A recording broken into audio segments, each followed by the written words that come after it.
Hello, good evening, everyone. Good evening, welcome to this week's mini masterclass. Let's brush up a little bit on a visual score study, which we had a masterclass on about a few weeks ago. What is visual score study? Visual score study fundamentally is a way of looking at the score from a technical point of view, and it's a way to take out technical information just by looking at the score, and this eventually speeds up the learning curve of the score per se because you're actually going to attach a physical movement, a very specific physical movement, a series of movements to the music that you're actually studying. So it's the same way that it works when you're studying something for, I don't know, violin, piano, whatever instruments it is that you play. It works exactly in the same way. When you're studying, I don't know, a piano piece, you practice, and there is a certain thing that is called muscle memory. So your fingers, after you practice for a while, then they remember by themselves a lot of the movements that they need to make. You don't even think about it anymore. And then you think about the music. Same thing goes with conducting. Of course, we are talking about something that goes way beyond doing the classic 1, 2, 3, 4, 1, 2 patterns, 1, 2, 3, whatever the pattern is, with your right hand and doing some sort of undefined motion for expression, so to speak, with your left hand. If you haven't read all the posts on my website about breaking patterns and all these kind of things, then I actually suggest that you do go there and take a look. And we've already had in the group quite a few masterclasses, mini live sessions about it, and I'm planning to have a lot more. What I usually do, just so you guys know, is actually I take suggestions in terms of pieces that can be analyzed in this way. Now we had a streak of suggestions that started with Verdi's La Forza del Destino. We went on with Tchaikovsky, Romeo and Juliet. Now we're having Mahler. Mahler was just thrown in the hat as a suggestion, as in Mahler, which is a little wide and open for interpretation. So I decided to take the first movement of the second symphony. There was another suggestion which we'll do not next week but a week after that on Don Giovanni, on the Don Giovanni overture. But anyway, you can suggest away whatever piece that you would like to be, let's say, analyzed from a technical point of view. Now, what are the key points of visual score study? Of course, you need to take into consideration 3 or 4 aspects that you see in the music: the length of the note, the dynamics, the orchestration, and pitch. All of these elements will give you your baton placement. That means that you look at the score and you immediately know if your baton is going to be at eye level, at chest level, at waist level, if you're going to be outwards, if you're going to be closer, conducting closer to your body, and all these information. How long is the stroke? The length, that's the length of the stroke. That depends on the length of the notes per se. Orchestration has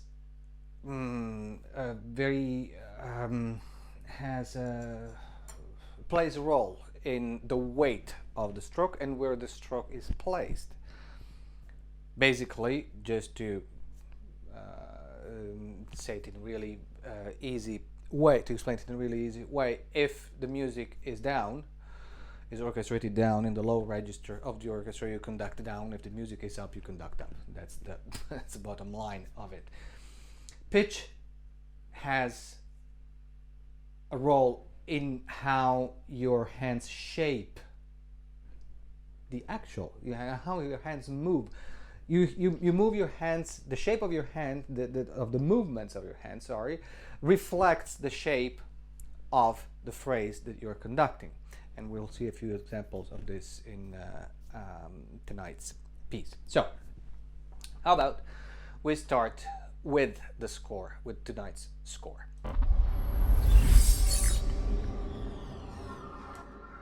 We are on the first page here of the first movement of Mahler's Second Symphony. Now, what do you see as you open the page? First thing that you see is that only the strings are playing. Actually, in the first bar, not even all of them, but only the strings are playing for 1, 2, 3, 4 bars. The dynamic is fortissimo. The register is, they're playing in the mid-low register. Dynamic is fortissimo and then going to piano, but then on the second bar you have sort of a surprise in a way, because you have the strings, the upper strings, the violins and first violins and the violas go to piano, but then you have the cellos and the double basses in fortissimo with triple F. Now this tells you two things that you can, this immediately tells you two things. You can use one hand for the violas, second violins and first violins in the first bar, and you can use a different hand for the double basses and cellos. It also tells you that you should not be conducting up here, because if you conduct up here, there is something like that. There is something that I always stress people to try to understand. All my students trying to understand. There is a direct relationship with the sound, with where you conduct and how you conduct, and the sound that the orchestra produces. So it's in many ways and in many cases, in many circumstances, it is an unconscious reaction. It's not something that players do because they want to or because they think about it. They do some things because they react unconsciously to certain gestures, to certain things that we do. So when you look at this music, it's even if you just read the title after Allegro Maestoso, which already gives you an idea of a certain heaviness, but then it says in German, it actually explains to you that the expression should be solemn. It's something heavy. It's also written at the bottom. If you look at this whole thing, it gives you very specific instructions about the tempo, about the breaks, the fermata in the fourth bar, and all of these elements. But even without knowing this, you immediately know that you should be conducting all the way down here and not up here, because here the sound is too light. So you need to start from down here. And what you can do is, for instance, you start with your right hand for the first bar. You save your left hand, you come back with your right hand, and you use your left hand for the cellos and basses. In which case it turns into something that could be something like this. You come back with your right hand in order to make the diminuendo, and then your left hand is here, ready down where the sound is, where you can grab the sound and mold it and do what you want with it. And ba-da-ba-da-bum. And then one down. Bidi-bidi-bim. Un-pa-da-da-dim. Pa-pim. Pa-pim. Pa-pim. Pa-pim. This way you have complete control over what's happening, but you also, you're not doing 1, 2, 3, 4. They don't need that. The orchestra doesn't need patterns. In 99% of the cases, orchestra does not need a pattern to be together. What they need is a pulse, and the pulse it coincides with the beat in the pattern, but it can break the pattern however you want. I'm sure you have seen in more than one cases, videos of someone like Carlos Kleiber conducting. And I'm sure you've noticed that most of the time he actually breaks the patterns. He's not doing 1, 2, 3, 4. He's doing, and what we see is actually what we, the comment that is most often made is, well, he depicts the music in the air with his hands. Now, he did it certainly on a very instinctive level. But what you can do is actually rationalize that, and with visual score study, with breaking the patterns and all of that, you can actually achieve some of the same results. Not identical, because you can't be like Kleiber, but nobody can. Not because nobody is good enough, well, maybe that too, but that's a different issue. But because he was him and you gotta be you. I gotta be me. Everybody's gotta be themselves. So everybody is going to do it in their own way, in a different way. However, when you have the instruments, to know how to depict the music, then you can find your own way, in a way that not just reflects what's on the page, but is also clear for the players in front of you. And all you need to do, well, not all, but one of the basic steps that you need to do is to understand the difference between a beat and a pulse. Now, if we go back for a second to the beginning here, the first bar, actually, let me show it to you from the side, as if you were the first violins, for instance. Slower, there's, of course, a downbeat, and then we come back. And while we come back, the tempo is already established. The tempo is established on the first upbeat. And what you need, you can skip beat 2, beat 3. What you need is beat 4 for the cellos and basses. That's where you need the pulse. Pulse, ba-da-ba-da-bum. And the way that the music is on the second bar, on the entrance of the cellos and basses, what is it written? Is written fortissimo with 3 Fs. It has a drop accent on top of the first note, which means it needs more weight. It has a sforzato on top of that, and then, if that wasn't enough, Mahler adds wild, wild. So that's as aggressive and raw as it can be. Now, first of all, as I mentioned, you cannot do that up here. You gotta be here, where the raw emotions are, right here at the belly level, and then you gotta grab and unleash all of that.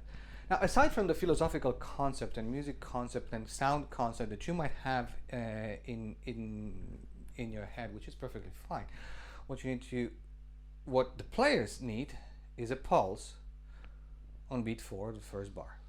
That's all they need. And in that pulse, you need to have the character, the intensity, the dynamic of the notes that they're going to play. After that, you can drop it, and you can just mark it very lightly on bar 3.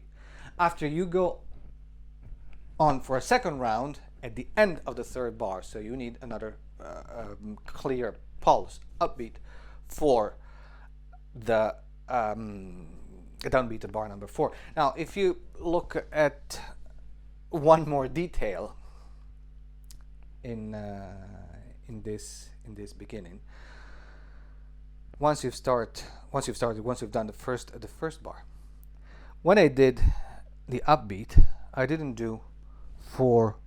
I actually did 4-1 in the same spot. They don't need to understand. They know that that's the fourth beat. That's the pulse. That's the power of the pulse. They can't count to 4. Trust me. To 4, to 2, to 3, to 12, to whatever. What they need is the pulse before their entrance. That's what makes them click. Same goes for bar number 4. Same goes for after the fermata in bar number 4, and everything else. Now, let's take a look at another aspect of, I think it was page 19, at another aspect of visual score study and unbreaking a pattern. Sorry, just get me. Let me just get the page which I lost actually for a second.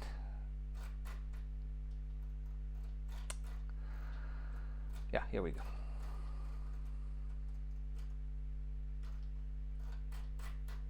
Here we go. Now, this is of course starting from here. This is the second time that it comes in, but it doesn't matter. It's the concept is the same. The second theme that we have in this first movement is obviously, as it usually happens, this is a typical. We're still in a typical sonata form. I mean, with all its quirks and expansions, but this is sonata form. We have a very masculine and wild first theme, and we have a contrasting, more feminine second theme. Very classical in this respect. So when we get to this second theme, the first thing that you notice is what? It's pianissimo with 3 P's. Okay, fine. So the dynamic is very soft. The shape of it goes up, right? Because it starts from G and then it goes up, moves up all the way to C. What would you do? You would normally, or often, at least, see in a case like this is tam pi pi ti tim pim pi pi pim. Right? 1 2 3 4. 1 2 3 4. That's not the music. That's not conducting. Patterns have nothing to do with conducting. Now, what if you could do something that is a little more resembling what the music is like? Shape the movement of your hand based on the shape of the music, on the contour of the line that's on the page. So if the line goes up, your hand can go up. And I'm going to show it to you again from the side. And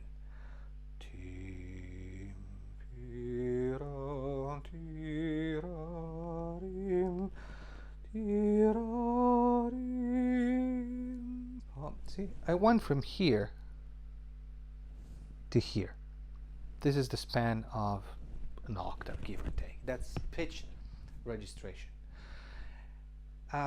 That allows you, it's one of the other things that allows you to move within your conducting space in more than one direction. So what you need to start to think about is that the patterns that you know, which are two-dimensional, right? They move only on a two-dimensional surface.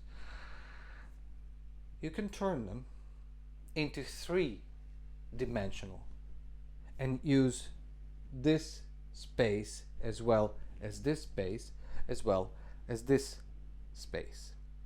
Now, in this case, it's pianissimo with 3P, so I remain in the same space. However, instead of breaking the line by doing this type of movement, I actually followed the line by going up, by going where the line goes.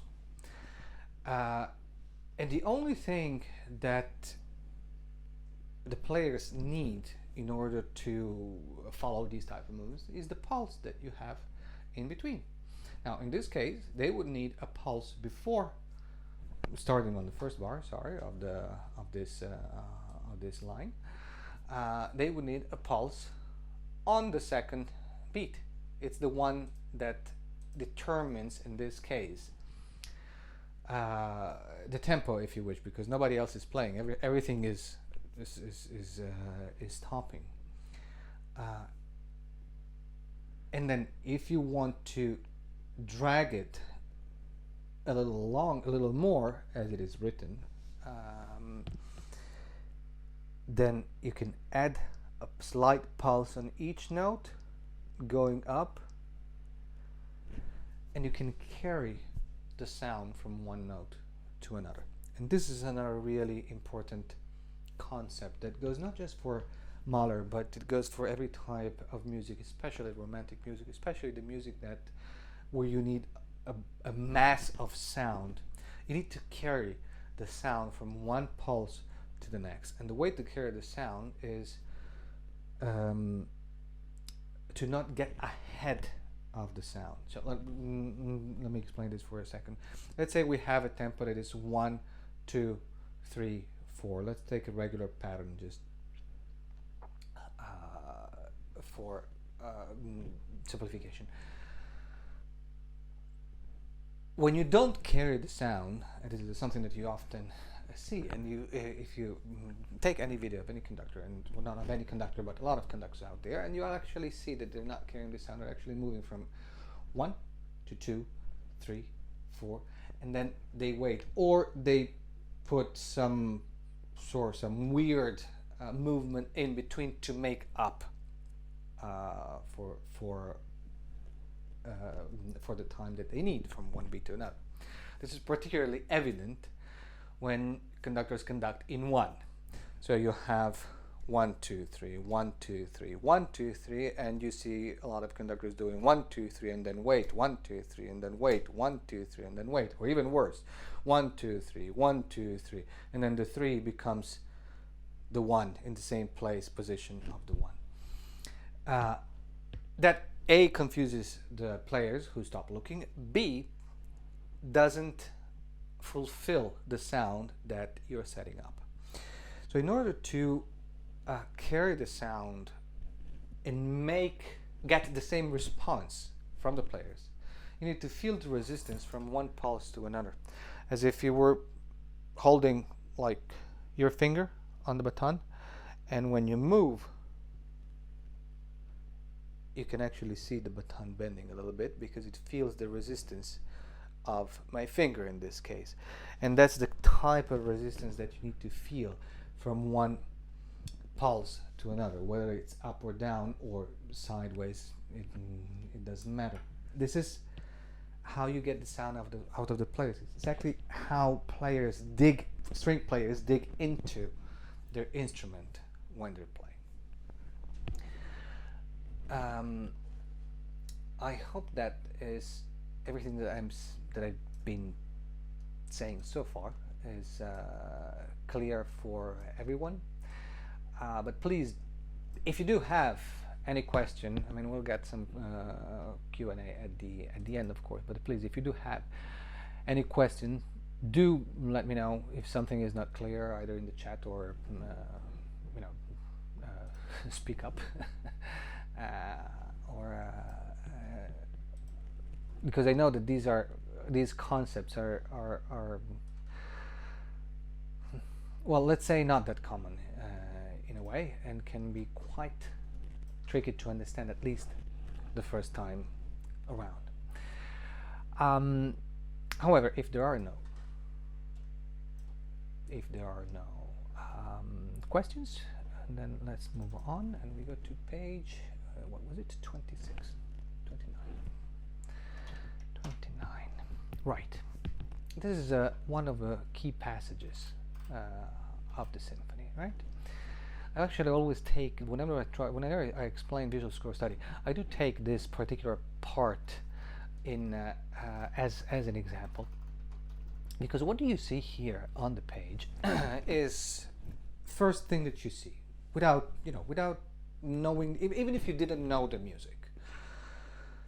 First thing that you see is, okay, instruments are going down, Mahler is cutting down the instrument, sempre pianissimo, dynamic is going down from pianissimo, there's diminuendo, then there's pianissimo with 2 Ps, pianissimo with 3 Ps, less instruments are playing.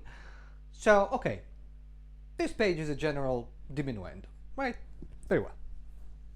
The intensity goes down. Consequently, your gestures as a conductor becomes smaller and more towards your body. All right. However, what happens next? You have that same figure that we had at the beginning, of course, in a fortissimo with three Fs, and now we have all the strings playing, and then you have the rest of the orchestra, and then you have the same figure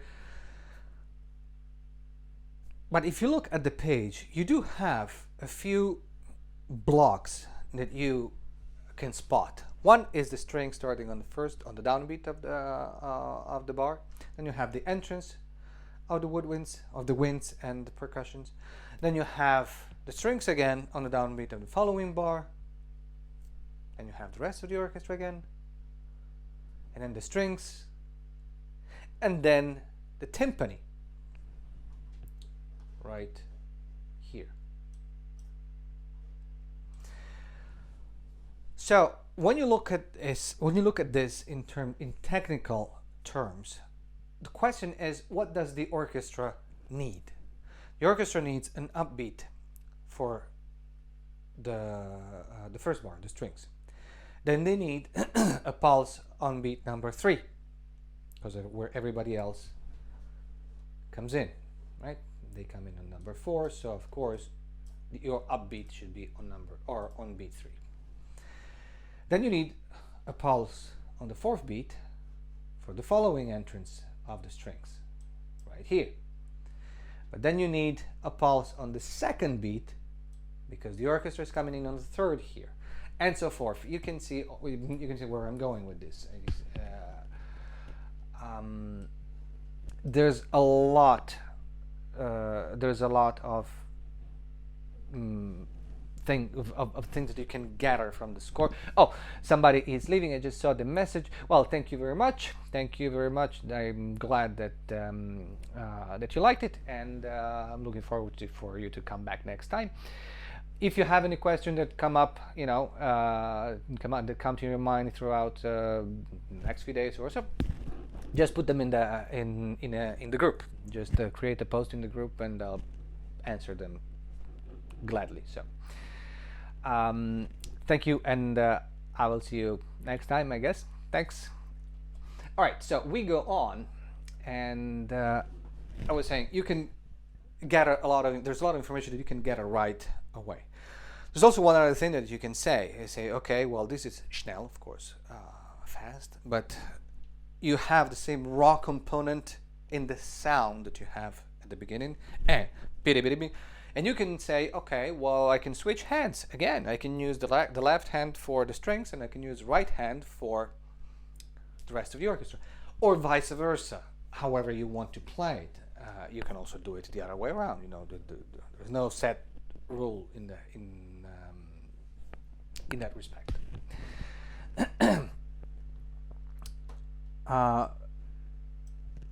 Before we go on, I actually want to tell you guys another thing, because in about I think 10 minutes, yes, 10 minutes, this session on Zoom is going to expire. So when we get cut off, we'll just join on the other session. In the email that you've received, you got 2 links. Just use the second one to join the other session, and we'll keep it going from there. So anyway, moving on. The other this is another really key point for another technical aspect, because when you look at this, there is one very particular thing that comes up immediately on this page, and that's the Luftpause. One is here, the other one is here, and then you have the third one on the following page right here. So basically every 2 bars starting from here. Now there is a very simple trick to do this Luftpause without creating a timed stop. The particular of the Luftpause is that is not 1 beat or 2 beats of silence. It's actually it actually should be just a breath. So timeless compared to the tempo that you're actually conducting. That's what makes it interesting, right?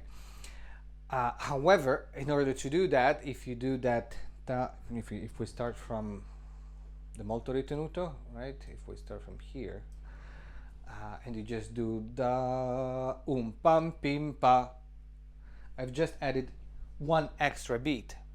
It's not exactly a Luftpause, so it's one extra beat of rest, which works, but it's not exactly what it is. So the trick to make the Luftpause work is actually to stop your, let's say, right hand ahead of time, close the orchestra with your left hand, and in the meantime go down with your right hand. That means tim pam pim pam pim. When you close right at the end with your left hand, you close the orchestra with your left hand, you stop beating, you stop conducting with your right hand. That gives you that enough time, that breath that you need for the pickup to go up and down, in this case for the orchestra to rejoin, so that it actually becomes a breath between bars. Tim pam pim pa pim tarararam tarea tim parararam parea tirar. See, it's not exactly one beat of rest, is less than that. It's enough for them to do tam pirarararara pam tarararam tira tim. That little bit they need.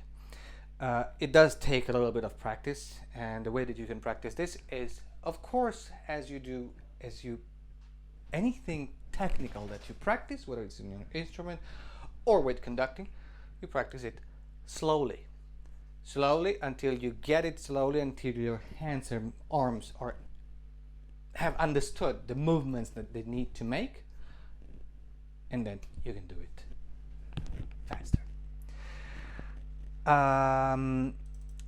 Now, there was one other page. Yes, this is another example of a very, let's say, cool thing that you can do when you conduct, right? So we've seen that, let me see, what time is it now? We still have a little bit of time in this session. We've seen that, or you know, that there are different type of gestures. You can have long strokes, you can have short strokes, you can have round strokes. Whenever you have round strokes, of course, in order to be clear, they need a pulse. So, and they're usually used when you have slurs. So in this case, when you get to this part, if you start from the beginning of the page, you have and then of course then you have the big entrance of the trumpets and first and second trombones. Pim pam pam pram pram. On that pram pram, you have the woodwinds doing this figure tararam tararam. So what you can do is tim pam pam pram pram. You can actually mimic the figure of that they're playing with your hand. You just do a very short half circle because they have a dot at the end, so that it tararam pararam. It's actually short. It's a short note. Tararam pararam, and you can show what it is that's on the page. So. Pim pim pram pram. Let me show it to you slower from the side. It becomes tram pram tatatam tatatam tram pram. And the short, and when you stop the sound this way, it actually reflects exactly what it is that's on the page. Now, put it the wrong page number. Coming to the end of this beautiful movement, there isn't really much that you need to do at the end. What you need, the only thing that you really need to do is collect everything, come back,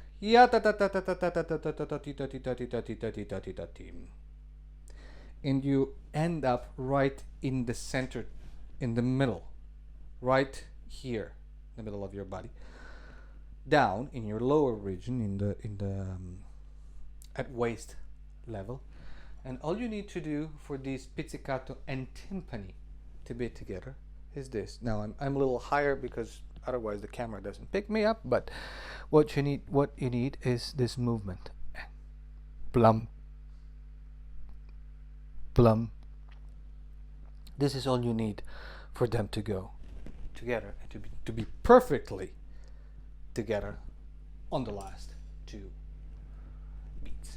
Now, since we are at the end of this, I actually want to leave some room aside for your questions, any questions that you might have in regards of what I've explained tonight. If you have, if you're curious or you have questions, technical questions about particular stroke, particular gestures, or anything that has to do with, of course, visual score study and this kind of approach to study. Because the thing is that once you start looking at the score from a technical point of view, then you start connecting the dots. And I mean, visual score study doesn't replace your harmonic analysis, structure analysis. It doesn't replace anything, but it's the step in between. It helps you in the technical part, which is something that normally we often actually do not study. What do we do? Usually, what do? We sit down at a table, we study the score, we go through maybe recordings or through books or through historical facts or anything else that's connected to the piece that we're studying. Then we get out from our desk and we go on the podium. And that's where you get your experience from in the field. Now, the fact of the matter is that some things, if you haven't studied them, I mean, would you ever do that as a player? If you had to play in an orchestra or if you had to play a solo concerto, would you actually walk out on a stage without having prepared it at home, technically? Would you? I don't think so. So why is it any different? Should it be any different for conducting? The fact of the matter is that more often than not, we are not aware of how much of an impact the gestures that we make have on the orchestra, and how much what we show or not show affects the sound that the orchestra produces. So often you find yourself in a position where the orchestra doesn't do what you want and it's the orchestra fault. Well, actually, most of the time it's not. Most of the time it's due to the fact that we have no awareness of our own movements and how our movements affect the people in front of us. And that's due to the lack of technical preparation. Now, visual score study helps you in seeing these type of things, because it's the map. It draws a map of the score from a technical point of view, telling you, okay, in this case I should be here, I should be here. Of course, it's not a set science in terms of, okay, don't move half a millimeter left or half a millimeter right, because otherwise you break the machine. That's not the point. But it gives you a really good let's say ballpark figure, or a really good indication of things that are proven to work.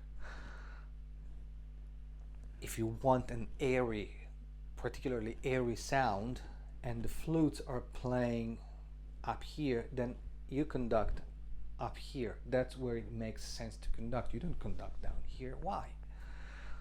If the music goes up, go up If the music goes down, go down. You can take any example for that. Take Brahms. Take the last movement of the first symphony of Brahms. What is the theme? After the introduction, of course, was the main theme. Sol, do, si, do, la, sol, do. Where does the music go? Sol, do. What do you normally see? Sol, do, because it's 4, 1. But who says that 4 needs to be up and 1 needs to be down? It doesn't make sense in this case. It's against the music. It's completely against the music.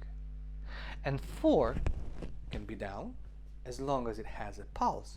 Sol, do, si, and then you land on the C. Sol, do, si, do, la, sol. Or if you want to do it in 2, it's the same thing. But anyway, the concept is the same. Do you understand what I'm trying to say here? That you can break free of all of these idiotic conventions, which were not idiotic when they were invented, but we're talking about things that was invented, patterns were invented 300 years ago. Do you know that? Yes, we had some people beating time with a long staff. We know one who died from it, of course. But the patterns as figures of 1, 2, 3, 4, 1, 2, 3, 1, 2, and that kind of stuff were invented about 300 years ago. Now, they're supposed to be valid for every single piece of music written in the past 300 years. I really don't think so. I really don't. And the fact of the matter is that it's a lazy way of conducting music, because you just keep doing the same thing over and over again. But if you're, I don't know if you guys have ever played in an orchestra, but if you play in an orchestra, if you haven't, you can ask any musicians that played in an orchestra. In a Mozart symphony, in a Beethoven symphony, in a Brahms symphony, anything that, even in a lot of this Mahler stuff, ask them if they actually need you to do this for half an hour constantly for them to be together. I guarantee you that the answer is no. They don't need that.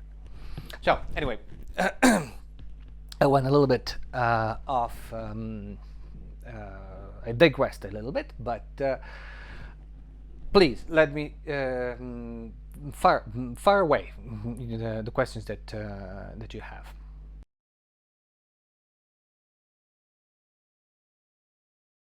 You have to save yourself. You have to save yourself. Look, only the first movement is 20 minutes long. At the end of the first movement, by the way, Mahler writes that you should take a 5 minutes break. Now, nobody does that, but we're on the last page. Look at that. Here it is. Follows a break of about 5 minutes. Now, that was for musical purposes, not for the conductor's benefit. Regardless, you have to save yourself, and you have to know how to hold back. If you start being, big and energetic and all the way out there at every single bar, well, you're not going to make it out alive. It's that simple. It's really that simple. This happens with this kind of piece. This happens with opera. Operas, they have an average, if you conduct Nabucco, Nozze di Figaro, they're 4 hours long. Let's not even go into Parsifal, all these kind of things. Now, Parsifal I've never conducted, to be honest, but Nabucco, Nozze di Figaro, Tosca, Madame Butterfly, which are really intense operas. They are 3.5 hours. Of course, you have a break in between, but the first act is maybe 1 hour, or even more in some cases. If you combine 2 acts without a pausa in the middle, then you get no rest whatsoever. One of the latest in the last few, latest, I mean 15, 20 years, tendencies is, for instance, is to combine first and second act of Traviata and third and fourth. Now that means that you don't get out of the pit. It means that you stay in the pit, you wait for 5 minutes so that they can change the scene, and you start again. You don't have enough time to breathe and decompress. So if you don't learn to pace yourself and let the orchestra, trust the orchestra, and let the orchestra go when they can go by themselves, then you're not going to make it out alive of the first act or of the first movement or two in this case. This is one thing that it's very difficult to do, especially for young conductors, is to trust the orchestra and let them go. There's always, in every single piece, there's more than one place, always, when you initiate something. But once you've initiated and the machine is going, you don't need to micromanage it or control it to the last note. You need to be there and enjoy the ride and let them sweat. And you hold back, save your energy for when you need it. That's the secret, so to speak. It's not a secret. Well, partially it's experience, but also I was taught this way as well, because of course, you know, I had the problem that the beautiful problem that all young conductors have when they start to conduct: exuberance. And you want to do, and you want to show, and you're full of energy, and then at some point you realize that your energy is sort of fading, because even when you're young, and I'm talking about 20 years ago or so, once you get halfway through this piece, you're like, okay, you start to feel the fatigue of it,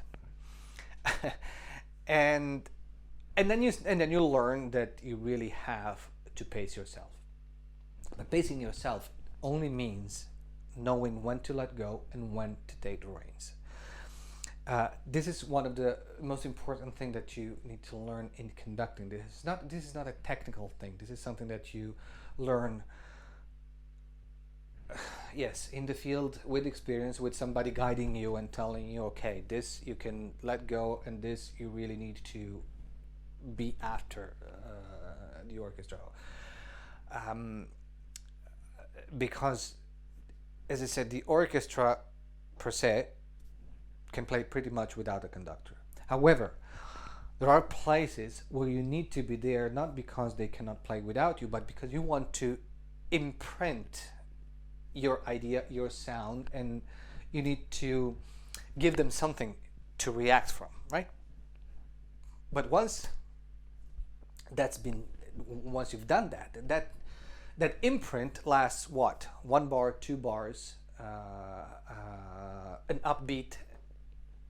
It depends, of course, on the piece and on the phrase that you're conducting. But once you've done that, and the orchestra goes by itself, you sit back and enjoy the ride, ready for the next entrance, pacing yourself and keeping yourself ready for the next time where you're actually needed for something useful. Yeah. You know,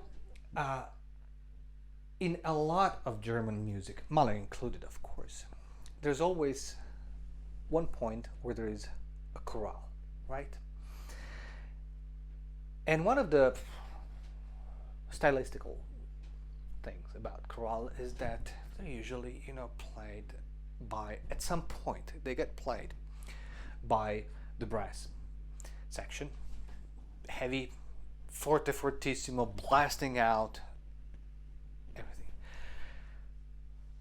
Now, the worst thing that you could possibly do to yourself and to the sound of the orchestra is conduct those chorales full blasting like this for the entire time. That does two things. It tires you in a way that you wouldn't believe, because your brass are heavy instruments, so it's really tiring to get them. The more you do this, the more they slow down, because the bigger it gets, the slower the response of the orchestra is, and then they start slowing down. And the third thing is that you destroy the sound, because they don't understand why you're being so crazy, and they try to play louder and louder, and then at some point they overpower everybody else, and the violins are going even louder, because they hear the brass who are playing louder. So it's it becomes a competition of with no winners. So the solution is you initiate the forte, fortissimo, triple fortissimo, whatever it is, and then you conduct piano all the way here, and you just wait. Now imagine doing that, for instance, in the last movement of the Second Symphony of Sibelius. It's beautiful. You just initiate it, you wait there. Same thing, last movement of Debussy's La Mer. There are two chorales in both places, and none of them are actually German. but the concept is the same. Pim pim pim pam pim pim pim pim pim. Second time is fortissimo, is Debussy La Mer. But if you're already blasting, you don't have.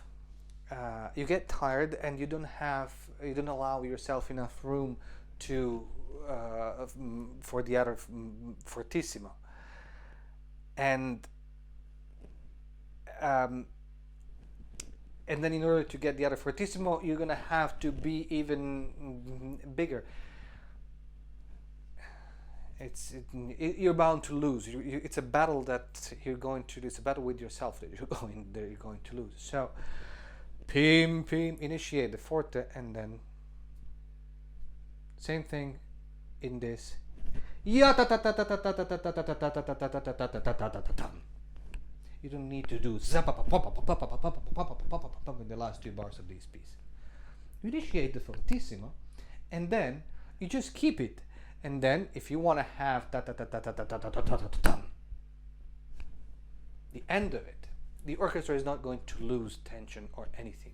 The orchestra is going to stay there, and it's going to keep doing whatever it is that you're doing, without stop, without playing, without starting to play less or play softer dynamic, because you are not conducting like this all of the time. They're gonna keep playing forte and fortissimo. So let them play and rest. And this is how you pace yourself throughout the whole piece. Because trust me, if you don't do that, then you're not going to make it to the end. All right, if there are no other questions, then I would say we can wrap it up. I actually want to remind you of the conducting challenge that we'll have this week. So if you are going to participate, submit the video before Sunday night. If you actually submit it on Monday morning, I'll take it anyway. It's fine. Nobody's gonna die from it. But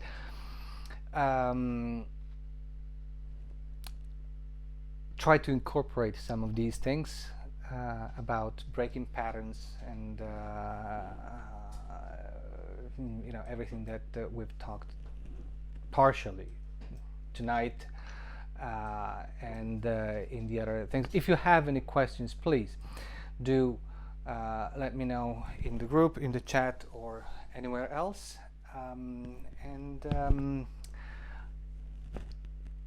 I will see you next time, I hope, I guess.